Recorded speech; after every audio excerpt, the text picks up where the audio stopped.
राज्य उत्पादन शुल्क विभागानं मंगळवारी जिल्हाभरात हातभट्टी निर्मिती अड्ड्यांवर छापे टाकलेत। या कारवाईत दुय्यम निरीक्षक सांगोला सौरभ भोसले यांनी जवान तानाजी काळे यांच्यासह जुनोनी तालुका सांगोला गावाच्या हद्दीतील मोहिते वस्ती येथे सुरू असलेल्या हातभट्टी अड्ड्यावर छापा टाकला असता त्या ठिकाणावरून 570 लिटर गुळ मिश्रित रसायन मिळून आल्यानं ते जागीच नष्ट करण्यात आलंय।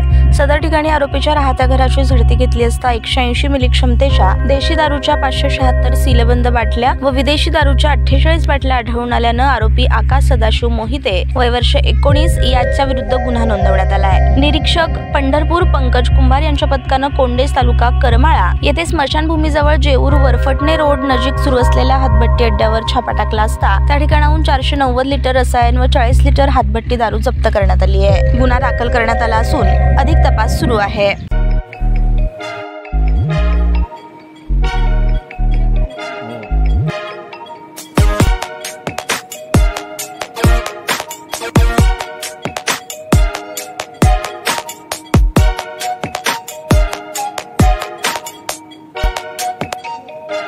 सोलापूर शहरातील सुप्रसिद्ध हॉस्पिटल म्हणजे सेंट्रल मल्टी स्पेशालिटी हॉस्पिटल मागील अनेक वर्षापासून सेवा बजावत आहे। 24 तास इमर्जन्सी सर्व्हिस, मॉडर्न टेक्नॉलॉजी, अनुभवी डॉक्टर्स तसेच अत्याधुनिक तंत्रज्ञान सुविधांनी सुसज्ज स्त्रीरोग प्रसूती विभाग, ऑर्थोपेडिक विभाग, मेडिकल विभाग आणि इतर एकमेव नाव म्हणजे सेंट्रल मल्टी स्पेशालिटी हॉस्पिटल।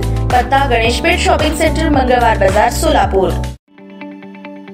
ताज्या बातम्या पाहण्यासाठी प्राईम महाराष्ट्र न्यूज चॅनलला सबस्क्राईब करा।